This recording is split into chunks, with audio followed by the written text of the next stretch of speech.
السلام عليكم ورحمة الله وبركاته. وعليكم السلام. الحمد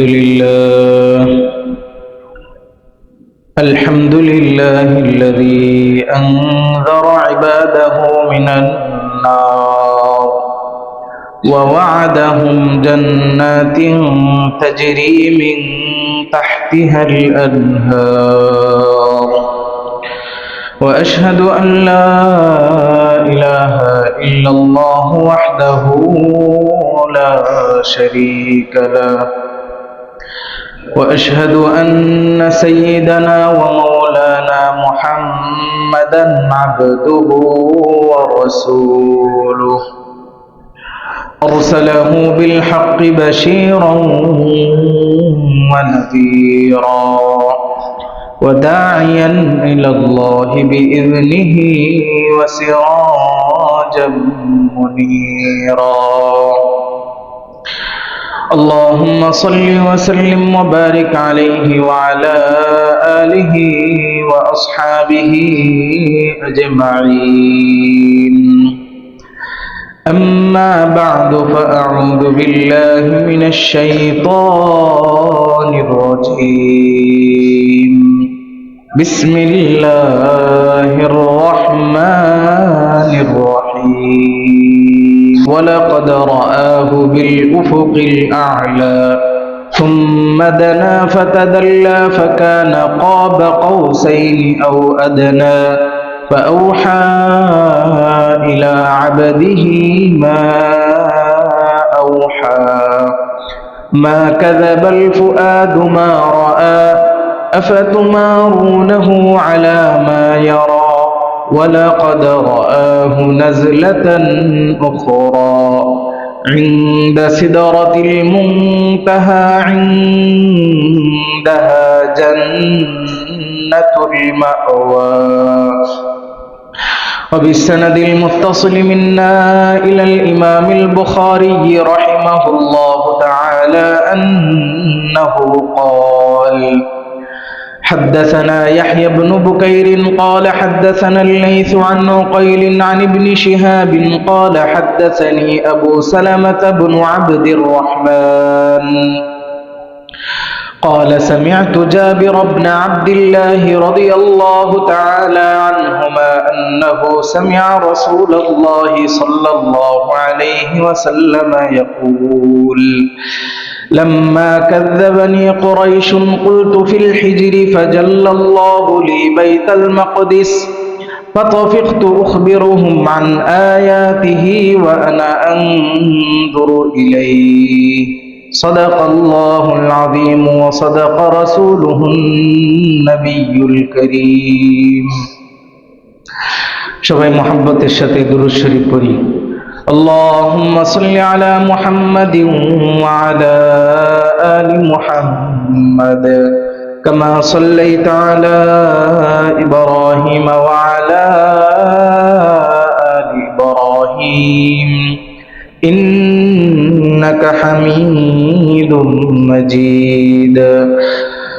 اللهم بارك على محمد وعلى آل محمد كما باركت على إبراهيم وعلى آل إبراهيم إنك حميد مجيد. الحمد لله. আল্লাহ পাক রব্বুল আলামিনের দরবারে অসংখ্য গণিত শুকরিয়া, যিনি আমাদেরকে আজকের এই জুমার বরকতময় দিনে জুমার নামাজের উদ্দেশ্যে আল্লাহর ঘর মসজিদে আসার, বসার, কোরআন ও হাদিস থেকে কিছু কথাবার্তা শোনার সুযোগ করে দিয়েছেন। এই জন্য সকলে অন্তরস্থল থেকে শুকরিয়া আদায় করি। আলহামদুলিল্লাহ। মুহতারাম হাজিরিন, আমরা গত সপ্তাহে ইসরা এবং মেরাজের বিবরণ নিয়ে আলোচনা করেছিলাম যে আল্লাহ রসুলের জীবনের মধ্যে সবচাইতে বড় মুআজিজা, কোরআনে কারীমের পরে যে সবচাইতে যে বড় মুআজিজা সেটা হচ্ছে ইসরা এবং মেরাজ, অলৌকিক ঘটনা। তো সেই অলৌকিক ঘটনা শুরু থেকে নিয়ে শেষ পর্যন্ত বিবরণ দিয়েছিলাম, মাঝখানের সমস্ত ঘটনা বলা হয়েছিল। তো আমরা এই পর্যন্ত গিয়েছিলাম যে আল্লাহ পাকের কাছে তিনি গিয়েছেন, আল্লাহ তাআলা নামাজ ফরজ করেছেন, সেই নামাজ নিয়ে আল্লাহর রসুল দুনিয়ার বুকে মক্কা শরীফে ফিরে এসেছেন। কিন্তু এরপরে কি হয়েছে এই আলোচনা হয় নাই। তো আজকের জুমায় আমরা আল্লাহর রসুল মেয়ারাজ থেকে আসার পর মক্কাবাসীদের কি অবস্থা হয়েছিল, তাদের কি অবস্থান ছিল এই বিষয়টি, এবং আল্লাহর রসুল আসমানের উপরে জান্নাত জাহান্নামের কিছু বিবরণ দেখে এসেছেন, কিছু পাপিষ্ঠদের পাপের সাজা দেখে এসেছেন, সেই পাপেরও কিছু বিবরণ উল্লেখ করব ইনশাআল্লাহ, যেন আমাদের জীবনের রাস্তা চলতে সহজ হয়ে যায়, এই সমস্ত গুনাহ থেকে আমরা বেঁচে থাকতে পারি, হেফাজত থাকতে পারি। তো আজকের এই দুইটা বিষয় যে আল্লাহ রসুল মেয়ারাজ থেকে আসার পর মক্কাবাসীর কি অবস্থা ছিল। তো প্রথমে এই বিষয়টি নিয়ে আলোচনা করছি। সহিহ বুখারীর 3878 নম্বর হাদিসের বর্ণনায় এসেছে এবং মুসনাদে আহমদের 2882 নং হাদিসের বর্ণনায় এসেছে। মুসনাদে আহমদের হাদিস দিয়ে শুরু করতেছি। আল্লাহ রসুল সাল্লাল্লাহু আলাইহি ওয়াসাল্লাম যখন মেয়ারাজ শেষ করে মক্কায় আসলেন, নিজ এলাকায় আসলেন, আসার পরে আল্লাহ রসুল বলতেছেন, আমি খুব চিন্তিত হয়ে গেলাম, পেরেশান হয়ে গেলাম। লাম্মা কানা লাইলাতু উসরিয়া বি ওয়া আসবাহতু বিমাক্কাতা ফাযি'তু বিআমরি। আমি আমার গতকালের ঘটনার বিষয়ে খুবই চিন্তিত হয়ে গেলাম। ওয়া আরাফতু আন্নান নাসা মুকাদ্দিবিয়া, এবং মনে মনে ভাবতে লাগলাম মক্কার কাফেররা তো আমাকে এমনিই অস্বীকার করে, এখন যদি আমি এই অদ্ভুত অলৌকিক মুজিজার কথা বলি যে রাতের কিছু অংশের মধ্যেই আমি এই মক্কা থেকে বাইতুল মুকাদ্দাস গেছি, বাইতুল মুকাদ্দাস থেকে আবার আসমান জমিন সব কিছু ভ্রমণ করে আবার সকালের মধ্যেই চলে আসছি, তাহলে তো নিশ্চিত তারা আমাকে মিথ্যা প্রতিপন্ন করবেই আর পাগল বলবে।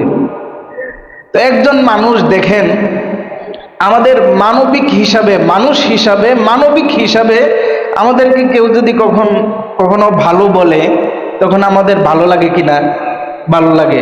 যদি এসে কেউ যদি বলে যে হুজুর অমুক জায়গায় শুনে এসেছি আপনার খুব ভালো সুনাম প্রশংসা করতেছে, তো মানুষ হিসাবে মনের মধ্যে ভালো লাগে। আবার কেউ যদি বলে যে অমুক জায়গায় গিয়েছিলাম, অমুক জায়গায় তো আপনার খুব বদনাম হইতেছে, খুব খারাপ, আপনাকে অনেক কিছু বলতেছে, তখন মনের মধ্যে একটু কি লাগে? খারাপ লাগে। তো আল্লাহ রসুলও মানুষ হিসাবে, মানবিক হিসাবে মক্কার কাফেররা তাকে যে অস্বীকার করত, তাকে যে মিথ্যা প্রতিপন্ন করত, তিনিও মনের মধ্যে কষ্ট পাইতেন, দুঃখ পাইতেন। তো তিনি বলতেছেন, ফাযি'তু বিআমরি, আমি আমার বিষয়টা নিয়ে খুবই চিন্তিত ছিলাম যে এই যে মক্কার কাফেরদেরকে যখনই এই ঘটনার কথা বলবো, আরাফতু আন্নান নাসা মুকাদ্দিবিয়া, মক্কার কাফেররা আমাকে নিশ্চিত মিথ্যুক বলবে, মিথ্যা প্রতিপন্ন করবে। ফাকাদা মুতাজিলান হাজিনা, আল্লাহ রাসূল চিন্তায় পেরেশানিতে এক পাশ হয়ে গেলেন, এক জায়গায় একা একা বসে রইলেন, তার কাছে কেউ নাই, একা একা বসে আছেন। ইতিমধ্যে ফামার রবিহি আদুবুল্লাহি আবু জাহাল, আল্লাহর রসুলের পাশ দিয়ে অতিক্রম করলো আল্লাহর সবচাইতে বড় দুশমন আবু জাহেল, আল্লাহ রসুলের সামনে দিয়ে যাচ্ছে। হাত্তা জালাসা ইলাইহি ফাকালা লাহু কাল মুস্তাহজিই, আবু জাহেল আল্লাহ রসুলের সামনে দিয়ে যাচ্ছিল, তো দেখলো আল্লাহ রসুল একা একা বসে আছেন, তো এই দুষ্ট আল্লাহ রসুলের পাশে এসে বসলো। বসে তুচ্ছ তাচ্ছিল্যের সুরে, একটু তুচ্ছতার সুরে, তাচ্ছিল্যের সুরে বলতেছে, হালকানা মিন শাইইন, নবী মুহাম্মদ তোমার কি নতুন করে কোনো ঘটনা ঘটছে? একটু তুচ্ছতা তাচ্ছিল্য করে বলতেছে, নতুন কোনো বিষয় আবিষ্কার করছো? নতুন কোনো ঘটনা ঘটছে নি? বলো তো দেখি নতুন কোনো ঘটনা ঘটে থাকলে। ফাকালা রাসূলুল্লাহ সাল্লাল্লাহু আলাইহি ওয়াসাল্লাম নাআম, আল্লাহ রসুল বললেন যে হ্যাঁ, নতুন একটা ঘটনা ঘটেছে। আল্লাহ রসুল তো মিথ্যা বলবেন না, সত্য বলবেন, বলছেন যে নতুন একটা ঘটনা ঘটছে। তখন আবু জাহেল বলতেছে যে মা হুয়া, এই নতুন যে ঘটনা ঘটলো সেই ঘটনাটা কি? তখন আল্লাহ রাসূল বললেন, ইন্নাহু উসরিয়া বিল লাইলাতা, গত রাতে আমি তো রাত্রি ভ্রমণ করেছি, আমার মেয়ারাজ হয়েছে, মক্কা থেকে বাইতুল মুকাদ্দাস গিয়েছি, বাইতুল মুকাদ্দাস থেকে আসমান জমিন সব ভ্রমণ করে এসেছি। তখন যখন বললেন যে নতুন ঘটনা ঘটেছে এবং রাতের বেলায় আমি ভ্রমণ করেছি, তখন আবু জাহেল বলতেছে, ইলা আইনা, ভ্রমণ করে কোথায় থেকে তুমি কোথায় পর্যন্ত গিয়েছো? তখন আল্লাহ রাসূল বললেন, মিন মক্কাতা ইলা বাইতুল মাকদিস, মক্কা থেকে বাইতুল মুকাদ্দাস গিয়েছিলাম।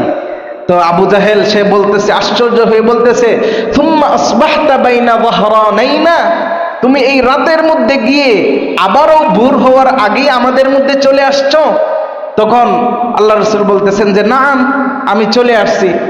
তখন আবু জাহেল সেই দুষ্ট লোক বলতেছে, সে চিন্তা করলো যে এখন যদি আমি মানুষকে ডেকে নিয়ে আসি তাহলে সে যদি আবার অস্বীকার করে, এই জন্য সে আবু জাহেল বলতেছে যে প্রথমেই মুহাম্মদ সাল্লাল্লাহু আলাইহি ওয়াসাল্লামের কাছে বলে নিতেছে যে হে মুহাম্মদ, আরাইতা ইন দাউতু কওমাকা তুহাদ্দিসুহুম বিমা হাদ্দাসতানি, তুমি আমাকে যে বিবরণ দিয়েছো, তুমি এই রাতের কিছু অংশের মধ্যেই এই মক্কা থেকে বাইতুল মুকাদ্দাস আবার ভোর হওয়ার আগেই চলে আসছো, এই কথা যদি তোমার গোত্রের লোক, সমাজের লোকদেরকে, গ্রামের লোকদেরকে আমি ডাকি, তাদের সামনেও বলতে পারবা, নাকি শুধু গোপনে গোপনে আমাকে বলতেছো? তখন আল্লাহর রাসূল বললেন যে নাম, আমি সবার সামনে, শুধু মক্কাবাসী না, সারা পৃথিবীর মানুষের সামনে বলতে পারবো, সত্য তো সত্যই। তখন সেই আবু জাহেল, আল্লাহর দুশমন, সে ডাক দিল, হাইয়া মা'শারা বনি কাব ইবনে লুয়াই, বিশাল চিৎকার করে একটা ডাক দিল, হাইয়া মা'শারা বনি কাব ইবনে লুয়াই, অর্থাৎ হে কাব ইবনে লুয়াই সম্প্রদায়ের লোকেরা, তোমরা আসো, আমার কাছে এগিয়ে আসো, আমি যেখানে আছি এখানে সবাই চলে আসো। এমনি সকালবেলা আবার আবু জাহেল, কাফেরদের লিডার, সে ডাক দিছে। তো সমস্ত মক্কার কাফেররা চলে আসছে। কেমন ভাবে চলে আসছে? আমরা যদি মাইকে ঘোষণা করা হয়, সকালে এক ছেলে আসছে, বলতেছে যে আজকে সুরুজ মাঠের মধ্যে ভোটার আইডি কার্ড করবে, এই জন্য লোকেরা আসছে, আমার যাইতে হবে। বললাম কোথায় শুনলা? বলতেছে সকালে মেম্বার সাহেব মাইকে ঘোষণা করছিল, মাইকে ঘোষণা করছিল, এই জন্য শুনছি। তো এখন মেম্বার সাহেব যদি ঘোষণা করত যে এই তারটিয়ার মানুষ সবাই আলহেরা মাদ্রাসার মাঠে আসেন, তাহলে উত্তরপাড়া, দক্ষিণ পাড়া, পূর্ব পাড়া, পশ্চিম পাড়া সবাই এইভাবে আসবে কিনা? সবাই আসবে। তো ওই আবু জাহেল সে যখন ডাক দিল যে হে মক্কার কাফেররা, তোমরা সবাই চলে আসো আমার কাছে, আমি যেখানে আসি, তো আল্লাহ রাসূল বলতেছেন, ফান্তাফাদাত ইলাইহিল মাজালিসু, একটা দুইটা মজলিস না, একটা দুইটা গোত্রের লোক না, বরং মক্কার পূর্ব পাড়া, পশ্চিম পাড়া, দক্ষিণ পাড়া, উত্তর পাড়া যত মানুষ ছিল সবাই উত্তাল সমুদ্রের মতো সবাই মিছিল ধরে চলে আসলো মক্কায়। যেখানে বসেছিলাম সেখানে আসছে। আইসা ওয়াজাউ হাত্তা জালাসু ইলাইহিমা, তারা চলে আসছে এবং এসে দেখলো আল্লাহ রাসূল এবং আবু জাহেল এক জায়গায় বসে আছে। তো মক্কার সমস্ত মানুষ তারা দুইজনের চতুর্পাশে বসে গেছে, চতুর্পাশে বসে গেছে। বসে যাওয়ার পরে আবু জাহেল বলতেছে, মুহাম্মদ হাদ্দিস কওমাকা বিমা হাদ্দাসতানি, বলো বলো, এখন বলো, সবাই আসছে, আমার কাছে কি জানি বলছিলা, সবাইরে বলো। তখন আল্লাহ রাসূল বলতেছেন, ইন্নী উসরিয়া বিল লাইলাতা, আমি গত রাতে ইসরা এবং মেরাজ করে এসেছি। তখন ফাকালু, মক্কার কাফেররা বলতেছে, ইলা আইনা, কোন জায়গায় ইসরা এবং মেরাজ করেছেন? আল্লাহ রাসূল বললেন, ইলা বাইতুল মাকদিস, বাইতুল মুকাদ্দাস পর্যন্ত গিয়েছিলাম। কাফেররা আশ্চর্য হয়ে আবার জিজ্ঞাসা করতেছে, হ্যাঁ, থুম্মা আসবাহতা বাইনা যাহরানাইনা, এই রাতের মধ্যে গিয়ে আবার রাতের মধ্যে আপনি আমাদের মধ্যে ফিরে এসেছেন। অথচ মক্কা থেকে বাইতুল মুকাদ্দাস পর্যন্ত 1600 কিলোমিটারের রাস্তা। কত কিলোমিটার? 1600 কিলোমিটারের রাস্তা। তখনকার সময়ের সবচাইতে দ্রুতগতির যানবাহন ছিল ঘোড়া। সেই ঘোড়া দিয়েও যদি কেউ যেত তাহলে যাতায়াতের সময় লাগতো কমপক্ষে 1 মাস। কত মাস? 1 মাসের রাস্তা। কাফেরদের মাথা খারাপ হয়ে গেছে যে সবচাইতে দ্রুতগতির ঘোড়া দিয়ে গেলেও যেখানে 1 মাস সময় লাগে, সেখানে তিনি কিভাবে রাতের কিছু অংশের মধ্যেই ভ্রমণ করে চলে আসছেন। তখন কাফেররা আশ্চর্য হয়ে জিজ্ঞেস করতেছে, যখন এই কথা বলল যে আমি আল্লাহ রসুল বললেন যে আমি বাইতুল মুকাদ্দাস গেছি আবার চলে আসছি, তখন কাফেররা হতভম্ব হয়ে কাল মুস্তাহজিই ফামিম বাইনি মুসাফফিকিন, কেউ হাতাতালি দিতে লাগলো, আর কেউ ওয়ামিম বাইনি ওয়াদিইন ইয়াদাহু আলা রাসিহি, আর কেউ মাথার মধ্যে হাত রাখলো। হায় সর্বনাশ, মুহাম্মদ কি বলে, নিজের মাথায় নিজে থাপড়াইতে লাগলো। আবার কেউ হাতাতালি দিতে লাগলো, পাগলের প্রলাপ শুরু করে দিল। অর্থাৎ সবাই অস্বীকার করলো বিষয়টাকে, একদম অস্বীকার।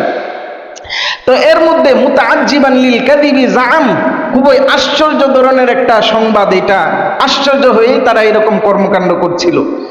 তখন এক কাফের বলে উঠল, আচ্ছা সে যেহেতু বলতেছে, যদি এটা মিথ্যা হয়ে থাকে তাহলে তো তাকে মিথ্যাবাদী করা, আমরা মিথ্যা প্রতিপন্ন করা খুবই সহজ। কিভাবে সহজ? সে মসজিদে আকসাতে গেছে, মসজিদুল আকসায় গেছে, তা আমরা তাকে একটু পরীক্ষা করি। তো কাফেররা বলতেছে, হাল তানআতু লানা আল মসজিদা, তুমি যে বলতেছো মসজিদে আকসা বাইতুল মুকাদ্দাসে গেছিলা, বাইতুল মুকাদ্দাসের বিবরণ আমাদেরকে দিতে পারবা? কাম বাবান লাহু ওয়া কাম নাফিজা লাহু, এই মসজিদে আকসার কয়টা দরজা, কয়টা জানালা, পূর্ব পাশে কি, বাম পাশে কি, ওয়াকাম আশজারান ফিহিয়া, এবং সেখানে কি কি গাছ আছে এগুলোর বিবরণ দিতে পারবা? এখন বলেন, আমি এই মসজিদের ইমাম সাহেব, খতিব সাহেব, আমাকে যদি জিজ্ঞাসা করা হয় যে এই মসজিদের পশ্চিম পাশের দেয়ালের মধ্যে কয়টা ইট আছে, আমি বলতে পারবো? কারণ আমি এখানে 5 ওয়াক্ত নামাজ পড়ি, জুমার নামাজ পড়াই, কিন্তু কোনোদিন ইট গুনে দেখছি কয়টা ইট? এরকম ভাবে সাধারণ মুসল্লি যারা আছে, মুসল্লিদেরকে জিজ্ঞাসা করা যদি হয় যে এই মসজিদে 3 তলা পর্যন্ত কয়টা সিঁড়ি আছে, বলতে পারবেন? এখন বলেন, যারা মুসল্লিরা বাহির থেকে নামাজের জন্য আসে, 5 বার আসে, এখন যদি বলি আরে 5 বার নামাজ পড়তে যান, আবার কয়টা সিঁড়ি, এটা বলতে পারবেন না। এটা কোনো কথা হইল? কারণ এই লোক নামাজ পড়তে আসে, সিঁড়ি গণার জন্য তো আসে না। তা আল্লাহ রসুল গেছেন মসজিদে নামাজ পড়ার জন্য, বাইতুল মুকাদ্দাস, ইমামুল আম্বিয়া, সমস্ত নবী রাসূলগণের ইমাম হওয়ার জন্য, সেখানে তো দরজা জানালা গণার জন্য যান নাই। কিন্তু কাফেরদের মধ্যে কিছু কাফের ছিল যারা আগে থেকেই ওই মসজিদে আকসায় গেছিল, যে ধারণার উপর বলে দিবেন যে এই কয়টা জানালা, এই কয়টা দরজা আছে, এটা বলার সুযোগ নাই। কারণ আগে থেকে কিছু কাফের এরকম আছে যারা বাইতুল মুকাদ্দাস সফরে গিয়েছিল এবং মসজিদের বিবরণ সম্পর্কে তাদের জানা ছিল। তো আল্লাহ রসুল সাল্লাল্লাহু আলাইহি ওয়াসাল্লাম বলেন, আল্লাহর কি কুদরত, কাফেররা নবীজিকে যত কষ্ট দিতে চেয়েছে আল্লাহ তাআলা নবীজির মর্যাদা তত বেশি বাড়িয়ে দিয়েছেন। কাফেররা যত আল্লাহর রসুলকে কষ্ট দেওয়ার জন্য, আল্লাহর রসুলকে ছোট করার জন্য, খাটো করার চেষ্টা করেছে, আল্লাহ তাআলা তার মর্যাদা, তার সম্মান তাকে আরো বেশি বাড়াইয়া দিয়েছেন, আরো বড় বানাইয়া দিয়েছেন। আল্লাহ তাআলা গত রাত্রে আল্লাহর রসুলকে দিয়ে মেরাজ এবং ইসরার ঘটনা ঘটাইছেন, অলৌকিক ঘটনা। এখন এই কাফেরদের প্রশ্নের কারণে নতুন আরেকটা অলৌকিক ঘটনা ঘটাবেন। তো সেই ঘটনা কি? সহিহ বুখারীর বর্ণনায় এসেছে, আল্লাহর রসুল বলেন, লাম্মা কাযযাবানি কুরাইশুন কুমতু ফিল হিজরি, যখন ওই কুরাইশের কাফেররা আমাকে মিথ্যা প্রতিপন্ন করলো, যে বিভিন্ন জন নানাজন হাততালি দিতে লাগলো, মাথায় হাত রাখলো, আমাকে মিথ্যাবাদী সাব্যস্ত করলো এবং বলল যে মসজিদুল আকসার বিবরণ দাও, মসজিদুল আকসার দরজা কয়টা, জানালা কয়টা, আশপাশের গাছপালা কেমন, দেখতে কেমন, এইগুলোর বিবরণ দাও। তখন আল্লাহ রসুল সাল্লাল্লাহু আলাইহি ওয়াসাল্লাম বলেন, কুমতু ফিল হিজরি, আমি হিজরের মধ্যে দাঁড়ায় গেলাম। ওই যে হাতিমে কাবা একটু উপরের অংশ আছে, আল্লাহ রসুল ওইখানে দাঁড়ায় গেলেন। আল্লাহ রসুল বলেন, ফাজাল্লাল্লাহু লি বাইতাল মাকদিস, আল্লাহ পাক রব্বুল আলামিন আল্লাহর কুদরতে জিব্রাইল ফেরেশতার মাধ্যমে এই বাইতুল মুকাদ্দাসকে আমার সামনে নিয়ে আসলেন। এরপরে ফাতাফিকতু উখবিরুহুম আন আয়াতিহি ওয়া আনা আনজুরু ইলাইহি, কাফেররা আমাকে বলে দরজা কয়টি, আমি গণনা করতে লাগলাম। এটি হলো ডান দিকের দরজা, বাম দিকের দরজা, ডান দিকের দরজা এমন, বাম দিকের দরজা এমন, এতটুকু উঁচু, এতটুকু নিচু, ডান দিকের দরজার পাশে এই এই জিনিস আছে, বাম দিকের দরজার পাশে এই এই জিনিস আছে। তারা যতটুকু প্রশ্ন করেছে আল্লাহর রসুল আরো বিস্তারিত বর্ণনা দিতে লাগলেন।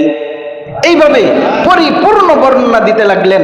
যখন বলে যে অমুক দরজার পাশে কে আছে, ওই জিব্রাইল ফেরেশতা বাইতুল মুকাদ্দাসকে ওই কর্নারটা আল্লাহ রসুলের সামনে তুলে ধরে, আর আল্লাহ রসুল দেখে দিকে ফাতাফিকতু উখবিরুহুম আন আয়াতিহি, বাইতুল মুকাদ্দাসের সমস্ত বিবরণ আমি দেখে দেখে দিতে লাগলাম। একদম চোখের সামনে সবকিছু ভাসতেছিল। এইভাবে আল্লাহ রসুল সাল্লাল্লাহু আলাইহি ওয়াসাল্লাম যখন বিবরণ দেওয়া শেষ হলো, তখন কাফেররা বলতেছে আম্মান্নাতু ফাওয়াল্লাহি লাকাদ সাদাকা, আল্লাহর কসম মুহাম্মদ সাল্লাল্লাহু আলাইহি ওয়াসাল্লাম যে বর্ণনা দিয়েছেন, আল্লাহর কসম তা অবশ্যই অবশ্যই সত্য। অর্থাৎ এতে মিথ্যার কোনো অবকাশ নাই। একদম তারা যেরকম দেখে আসছিল, বরং এর থেকেও আরো সুন্দরভাবে বর্ণনা দিয়ে দিলেন। কিন্তু কথা হইল, একটা মুরব্বীদের মাঝে কথা আছে, যেটা 9 বছরে হয় না, 90 বছরেও হয় না। যাদের কবলে হেদায়েত নাই, এদেরকে যদি আল্লাহ তাআলা কোরআনের মধ্যেই বলছেন, এদেরকে যদি আমার সমস্ত নিদর্শনও দেখায় দেই, তারপরে ফালা ইউমিনুনা বিআয়াতিল্লাহ, আল্লাহর উপর তারা ঈমান আনবে না। আর যার কপালে ঈমান আছে, তার জান্নাত জাহান্নাম কিছু দেখতে হবে না, সে তার বিবেকেই বলবে যে আল্লাহ তাআলা এক, তার সাথে কোনো শরীক নাই। যার কপালে হেদায়েত আছে সে এমনি হেদায়েত পেয়ে যাবে। আর যার কপালে হেদায়েত নাই, তারা মুআজিজা বলেন, কারামত বলেন, গাছ 2 টুকরা করে দেখায়ও কোনো লাভ নাই। তো এই সত্য ঘটনার পরেও কাফেরদের মনের মধ্যে হেদায়েত নাই। তারা কি করলো? তারা গেল যে অপপ্রচার শুরু করার জন্য আবু বকরের কাছে গেল। হযরতে আবু বকর, তার নাম শুধু আবু বকর, এখন পর্যন্ত সিদ্দিক যুক্ত হয় নাই। আবু বকর রাদিয়াল্লাহু তাআলা আনহু তার কাছে গেল। আবু বকর রাদিয়াল্লাহু তাআলা আনহুর কাছে গিয়ে বলতেছে যে ইয়া আবু বকর ইখবিরু আন্নাহু ফি লাইলাতিহি হাযিহি উসরিয়া মাসিরাতা শাহরিন, তোমার বন্ধু কি পাগলের প্রলাপ শুরু করছে। তোমার বন্ধু মোহাম্মদ বলতেছে সে নাকি গত রাতে 1 মাসের রাস্তা সফর করে আবার ভোর হওয়ার আগেই মক্কায় চলে আসছে। এটা একটা মিথ্যা কথা না? কথাই কথায় আবু বকর রাদিয়াল্লাহু তাআলা মানে তিনিও যেন বলেন যে এটা মিথ্যা কথা, বিশ্বাস না করেন। এজন্য আবু বকরে এমন ভাবে চিপাই ফালাইয়া প্রশ্নটা করছে যে আবু বকর বলো তো, এটা একটা মিথ্যা কথা না? 1 মাসের রাস্তা কিভাবে রাতের শেষ ভাগে গিয়া আবার ফজরের আগেই চলে আসে? এটা তো একটা মিথ্যা কথা। তখন হযরত আবু বকরের জবাব শুনেন। হযরত আবু বকর বলতেছেন ইন কানা ক্বালাহু ফাকাদ সাদাকা, আল্লাহর রাসূল যদি এই কথা বলে থাকেন তা অবশ্যই অবশ্যই সত্য। ওয়া ইন্না লানুসাদ্দিকুহু ফীমা হুয়া আবআদু মিন হাদা, আরে আমরা তো আল্লাহর রাসূলকে শুধু বাইতুল মুকাদ্দাস পর্যন্ত তিনি গিয়ে আবার ফিরে আসছেন এতটুক কথাই বিশ্বাস করি নাই, বরং এই 7 আসমান জমিন 1 মাসের রাস্তা নয়, কোটি কোটি বছরের রাস্তা, সেখান থেকে খবর নিয়ে আসেন, আর আমরা আল্লাহ রসুলের সেই খবর কেউ বিশ্বাস করি, তাহলে মাত্র 1 মাসের রাস্তাকে কেন বিশ্বাস করব না? আবু বকর রাদিয়াল্লাহু তাআলা আনহু যখন এই কথা বললেন, কাফেররা হেরে গেল, আল্লাহ রসুলের সাহাবী হযরত আবু বকর জিতে গেলেন। সাথে সাথে অমিন সুম্মিয়া যালিকা আবু বকরিন সিদ্দিকা, সেদিন থেকেই হযরত আবু বকরের নাম হয়ে গেল শুধু আবু বকর না, বরং আবু বকর সিদ্দিক, সত্যবাদী আবু বকর। আল্লাহ পাক রব্বুল আলামিন এই ইসরা এবং মেরাজের ঘটনার মাধ্যমে আল্লাহ রসুলের ইজ্জত সম্মানও বাড়াইয়া দিলেন, হযরতে আবু বকরের ইজ্জত সম্মানও বাড়াইয়া দিলেন। সুবহানাল্লাহি ওয়া বিহামদিহি সুবহানাল্লাহিল আযীম। মুহতারাম হাজিরিন, এবার আসি আমরা এই মক্কাবাসীদের অবস্থা দেখতে পারলাম যে তারা আল্লাহ রসুলকে মেরাজের পরে আল্লাহ রসুলের মেরাজকে অস্বীকার করেছে, কিন্তু তারা কোনো দলিল ছাড়া ভিত্তিহীনভাবে অস্বীকার করেছে। আল্লাহ রসুল তাদের সামনে তাদেরকে আল্লাহ রসুল সত্যবাদী প্রমাণিত হওয়ার জন্য সর্বপ্রকার দলিল প্রমাণ তাদের সামনে উপস্থিত করেছিলেন, কিন্তু তারা সেই সমস্ত দলিল প্রমাণের তোয়াক্কা না করেই তারা আল্লাহ রসুলকে অস্বীকার করে গিয়েছে। তো এই ছিল মক্কাবাসীদের অবস্থা। আল্লাহ তাআলা নতুন করে এক মেরাজের ঘটনার পরে আরেকটা মুআজিজা তার হাবিবকে দান করলেন। তো এবার আসুন, আমাদের লক্ষণীয় বিষয় হচ্ছে যে আল্লাহর রাসূল সাল্লাল্লাহু আলাইহি ওয়াসাল্লাম মেরাজের রাতে আল্লাহ তাআলার কি কি কুদরতি নিদর্শনাবলী। তো আল্লাহ রাসূল সাল্লাল্লাহু আলাইহি ওয়াসাল্লাম মেরাজের রাতে কি কি কুদরতি নিদর্শনাবলী দেখেছেন, এটার বিবরণ আমাদের জানতে হবে। প্রথমে আসেন মজার ঘটনা। প্রথমেই আল্লাহ রসুল সাল্লাল্লাহু আলাইহি ওয়াসাল্লাম আল্লাহ তাআলা যে কুদরতি নিদর্শন দেখেছেন, অনেক কিছু দেখেছেন, সব কিছু তো বর্ণনা করে শেষ করা সম্ভব না। আমি শুধু দুইটা, একটা হলো হুর দেখার, জান্নাতি হুর দেখার ঘটনা, আর একটা হলো জাহান্নামের ফেরেশতা, আর কিছু বদকারী কিছু আমলের কথা বলেই আলোচনা শেষ করব। প্রথমেই আল্লাহ রসুল যখন মেরাজ আল্লাহ তাআলার সাথে কথা বলে শেষ করলেন, তখন আল্লাহ পাক রব্বুল আলামিনের আদেশে হযরতে জিবরাইল আলাইহিস সালাম জান্নাত জাহান্নাম পরিদর্শন করার জন্য আল্লাহ রসুলকে নিয়ে গেলেন। হযরতে জিবরাইল আলাইহিস সালাম নিয়ে গেলেন, জান্নাত দেখলেন, জান্নাতের নাজ নেয়ামত সবকিছু দেখলেন। সবকিছু দেখার পরে হযরতে জিবরাইল আলাইহিস সালাম আল্লাহর রসুলকে জিজ্ঞেস করতেছেন, হাল সাআলতা রাব্বাকা আন ইউরিয়াকাল হুরাল ঈন, ইয়া রাসূলুল্লাহ, আপনি তো জান্নাতের সমস্ত নিয়ামতরাজি দেখেছেন, আপনি হুরুল ঈন দেখেছেন, জান্নাতের যে সুসজ্জিত রমণী ইমানদারদের জন্য যে রাখা হয়েছে তাদেরকে আপনি দেখছেন? আপনি আল্লাহর কাছে বলেন যে আল্লাহ, আমি ওইগুলো দেখতে চাই, কারণ জান্নাতের হুর এরা এত বড়, সবচাইতে বড় নিয়ামত জান্নাতের মধ্যে, এরা সবচাইতে কান্নাহু আল-লু'লুউল মাকনুন, এরা একদম নিরাপদ, মণিমুক্তার নেই হেফাজত থাকে। লাম ইয়াতমিসহুন্না ইনসুন ক্বাবলাহুম ওয়ালা জান, এদেরকে কোনো মানুষ, কোনো জিন, কোনো ফেরেশতা কখনো স্পর্শ করবে দূরের কথা, দেখারও সুযোগ পাবে না ইমানদাররা তাদেরকে গ্রহণ করার পূর্বে। তাহলে এত প্রচন্ড নিরাপত্তার সাথে তারা নিরাপত্তা বেষ্টনে আছে, তো তাদেরকে জান্নাতে দেখেন নাই আল্লাহ রসুল।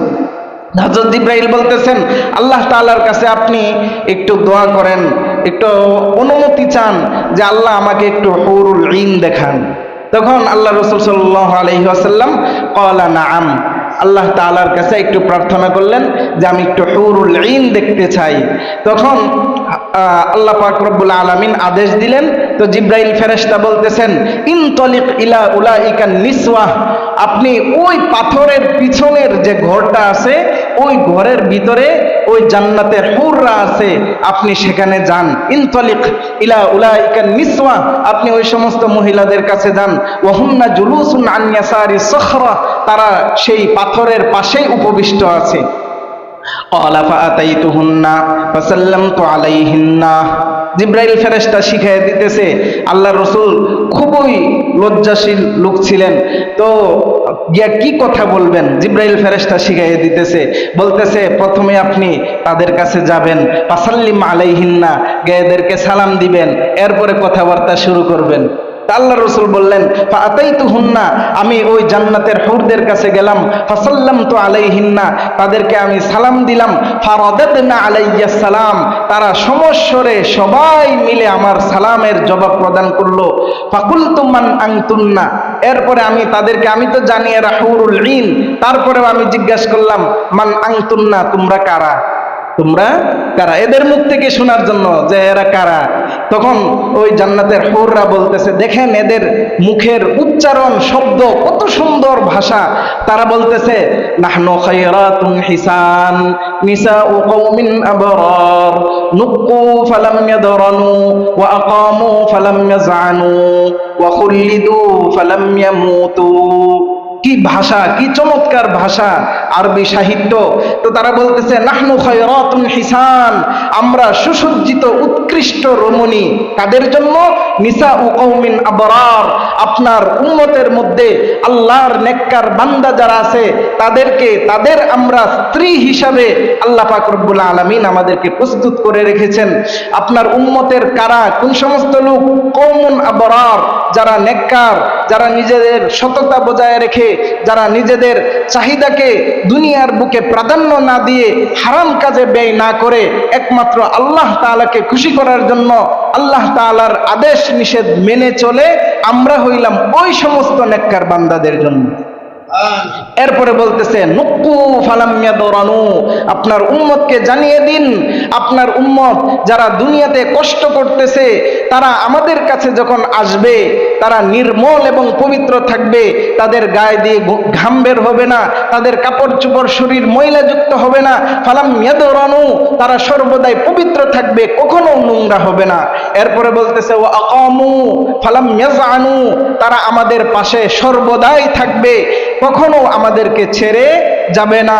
ওয়াখুল্লিদু ফালাম ইয়ামুতু, এবং তারা আমাদেরকে নিয়েই তাদের চিরস্থায়ী জীবনকে পার করে দিবে, কখনো তাদেরকে মৃত্যু স্পর্শ করবে না। অর্থাৎ কিয়ামত যখন শুরু হয়ে যাবে, জান্নাতে যখন যাবে, আপনার উম্মত যখন এই আমাদেরকে পাবে, হুরুল ঈন আমাদেরকে পাবে, তখন আর তাদের মৃত্যু হবে না। একদম এমন যৌবন আল্লাহ পাক রব্বুল আলামিন দান করবেন যে চিরস্থায়ী, যে জীবনের শুরু আছে আর কোনো শেষ নাই। চিরস্থায়ী ভাবে আমাদেরকে তারা আমাদের এবং জান্নাতের নাজ নিয়ামতকে তারা ভোগ করবে। তো আল্লাহ রাসূল সাল্লাল্লাহু আলাইহি ওয়াসাল্লাম এই জান্নাতের হুরদেরকে দেখে আরেকটু সামনে অগ্রসর হলেন। আরেকটু সামনে অগ্রসর হয়ে দেখলেন একজন লোক, তার মুখের মধ্যে কোনো হাসি নাই, তার মুখের মধ্যে হাসি নাই। আল্লাহ রাসূল তাকে সালাম দিলেন, তিনিও সালামের জবাব দিলেন।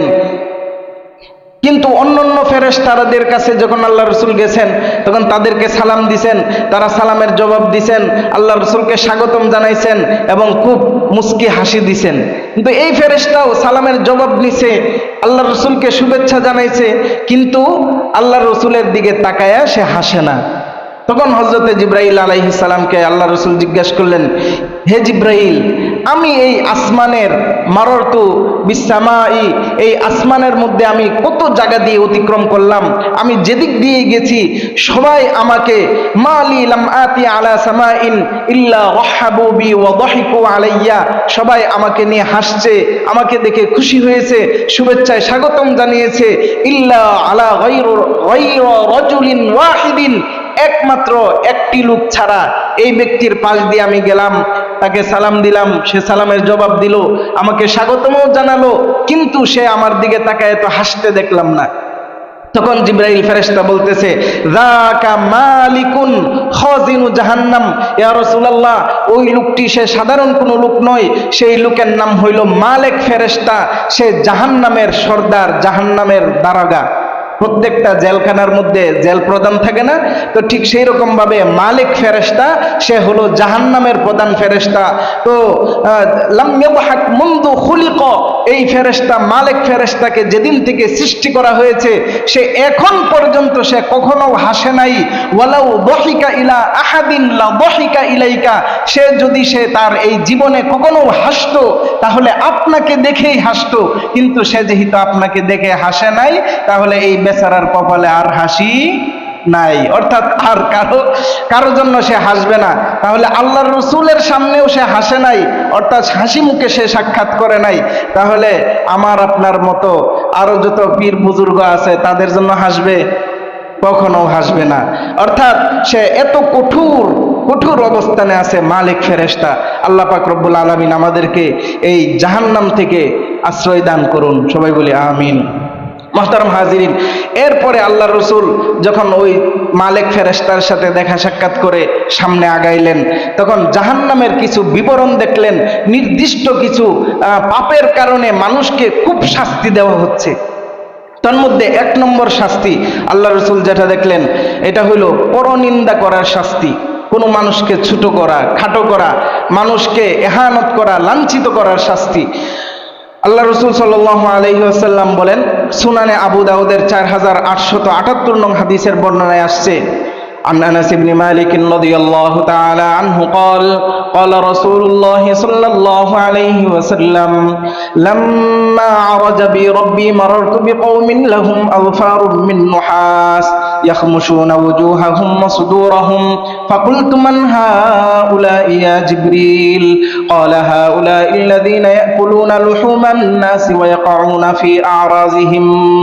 আল্লাহ রাসূল বলেন, যখন মেরাজের রাতে আমি জাহান্নাম পরিদর্শন করছিলাম, এক প্রকার লোকদেরকে দেখলাম, তাদের হাতের আঙ্গুলের যে নখ আছে এই নখগুলো লাহুম আযফারুম মিন নুহাস, এই তাদের নখগুলো সাধারণ কোনো নখ নয়, সাধারণ কোনো লোহার নখ নয়, বরং তামার পিতলের নখ। পিতল, তামা, লোহার থেকেও শক্ত এই তামার আমি নখ দেখলাম। তো এই নখ দিয়ে তারা কি করতেছে? ইয়াখমুশুনা উজুহাহুম ওয়া সুদুরাহুম, এই তামার লম্বা লম্বা নখ দিয়ে তাদের নিজেদের চেহারার চামড়া, নিজেদের চেহারার গোশতকে ছিঁড়ে ফেলতেছে, নিজেদের বুকের গোশতকে ছিঁড়ে ফেলতেছে, নিজেদের বুকের শরীরের চামড়াকে তারা ছিঁড়ে ফেলে দিচ্ছে। নিজের শাস্তি নিজেই দিচ্ছে। এরকম একটা ভয়ঙ্কর শাস্তি। আল্লাহ রসুল জিব্রাইল ফেরেশতাকে জিজ্ঞাসা করলেন, মান হাউলা ইয়া জিব্রাইল, হে জিব্রাইল এই সমস্ত লোক কারা, এদের এত কঠিন শাস্তি কেন দেওয়া হচ্ছে? তখন জিব্রাইল ফেরেশতা বললেন, হুমুল্লাযীনা ইয়াকুলুনা লুহুমান নাস, এরা হইল ওই সমস্ত ব্যক্তি যারা মানুষের পরনিন্দা করত, যারা মানুষকে বেইজ্জত করত, অসম্মান করত, মানুষের দোষ ত্রুটি বর্ণনা করত, এবং ওয়াকাউনা ফি আরাজিহিম, এবং মানুষের সম্মানের স্থানের মধ্যে আঘাত করত, সম্মানের স্থানে আঘাত করত।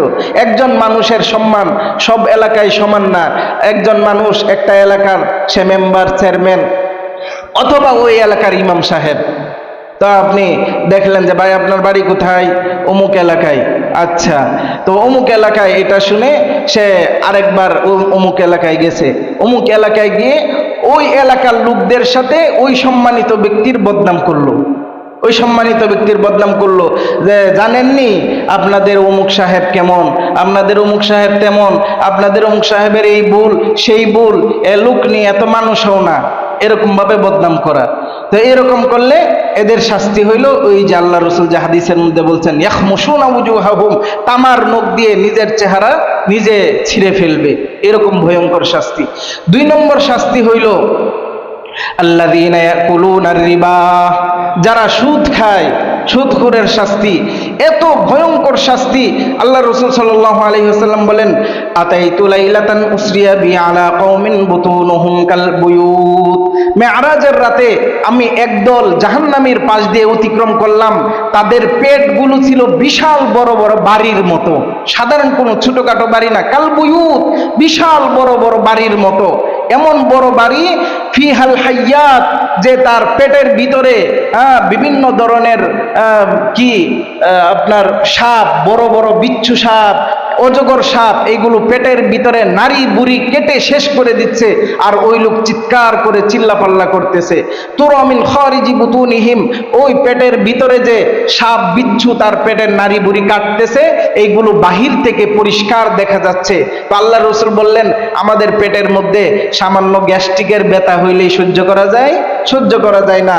আর পেটের আমরা সাপ দেখে, এখন যদি একটা দুরা সাপ, মানে যে সাপের কোনো বিষও নাই, এমন একটা সাপ যদি কেউ 2 তলা থেকে নিচে ছাইড়া দেয়, মসজিদে আর দ্বিতীয়বার একজন লোক খুঁজে পাওয়া যাবে?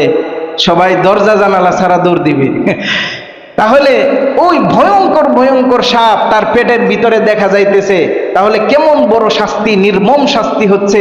তো আল্লাহ রাসূল সাল্লাল্লাহু আলাইহি ওয়াসাল্লাম জিজ্ঞাসা করলেন জিব্রাইল ফেরেশতাকে, মান হাউলা ইয়া জিব্রাইল, এই সমস্ত লোক কারা, তাদের কি শাস্তি?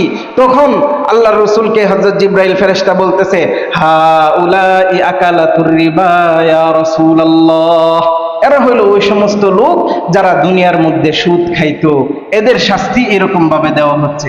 আল্লাহ পাক রব্বুল আলামিন আমাদেরকে সবাইকে হেফাজত করুন। মোহতারাম হাজিরিন, 3 নম্বর শাস্তি, এটা বলতে আমারও ভয় লাগতেছে, এটা হইল বদআমলি বক্তা, যারা নিজেরা ভালো ভালো কথা বলে, মানুষকে সুন্দর সুন্দর ওয়াজ করে, নসিহত করে, কিন্তু নিজেই সেটা পালন করে না, মানে না। তাদের সম্পর্কে ভয়ঙ্কর শাস্তির কথা হাদিস শরীফের মধ্যে এসেছে। আল্লাহ রাসূল সাল্লাল্লাহু আলাইহি ওয়াসাল্লাম বলেন যে আমি এমন একটা জাহান্নামী লোকদের পাশ দিয়ে অতিক্রম করতেছিলাম, তুকরাজু শিফাহুহুম বিমাকারিজা মিন নার, যাদের ঠোঁটগুলো জিহ্বাগুলো টেনে টেনে আগুনের কেচি দ্বারা কাটা হচ্ছিল, খুব নির্মম ভাবে কাটা হচ্ছিল। তখন আমি হযরত জিব্রাইল ফেরেশতাকে জিজ্ঞাসা করলাম, মান হাউলা ইয়া জিব্রাইল, এই সমস্ত বদবক্ত কমবক্ত নাদান এরা কারা?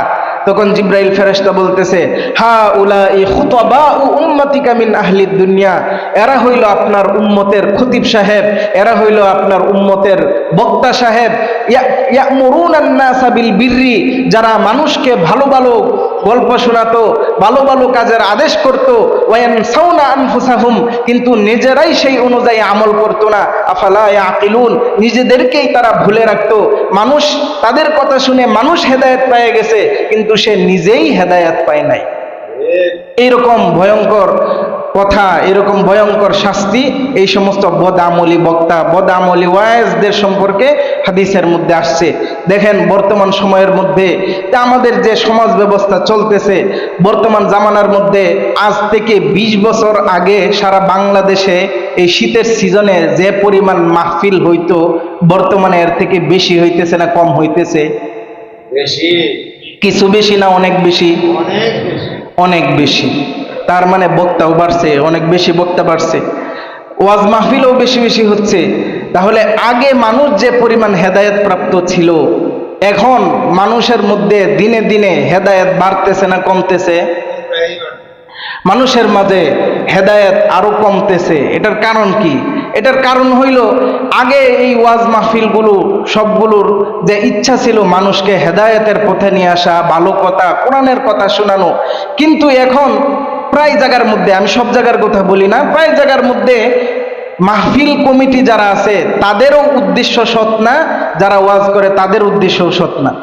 যারা কমিটির আয়োজন করে এরা দেখা যায় যুব কল্যাণ পরিষদ, অমুক মসজিদের উন্নয়ন ফান্ড, অমুক জায়গার উন্নয়ন ফান্ড, বিভিন্ন উন্নয়ন কর্মগুলো, অর্থাৎ কিছু চাঁদা কালেকশন করে উন্নয়নের জন্য আর্থিক উপার্জনের একটা মাধ্যম। তো দেখা যাচ্ছে যে যারা ওয়াজ মাহফিল করতেছে তারাও একটা আর্থিক উপার্জনের জন্য, আর যারা ওয়াজ করতেছে তাদেরও আর্থিক একটা উপার্জন। ওরে বাবারে, 60,000 টাকা, 70,000, 80,000 টাকার চুক্তি, 5,000 টাকা কম দিলে আর তার চেহারার দিকে তাকানো যায় না, ঝগড়া শুরু হয়ে যায়, বিবাদ শুরু হয়ে যায়। এইরকম একটা পরিবেশ বিভিন্ন জায়গার মধ্যে দেখা যাচ্ছে। আল্লাহ পাক রব্বুল আলামিন আমাদের সবাইকে হেফাজত করুন। সমস্ত আমলগুলো একমাত্র আল্লাহ তাআলাকে করার, দেখানোর জন্যই, আল্লাহকে রাজি খুশি করার জন্যই ইখলাসের সাথে করার তৌফিক দান করুন। তাহলে আমরা 3 নাম্বার পাইলাম বদআমলি বক্তা। 4 নাম্বার, কোনো প্রাণীকে কষ্ট দিয়ে হত্যা করা। কোনো প্রাণীকে কষ্ট দিয়ে হত্যা করা। আল্লাহ রাসূল বলেন যে আমি যখন মেরাজে গেলাম তখন এক মহিলাকে দেখলাম, এক মহিলা একটা বিড়ালকে বেঁধে রেখেছিল, তাকে কোনো খাবারও দেয় নাই, তাকে কোনো পানিও দেয় নাই, কিছুই দেয় নাই।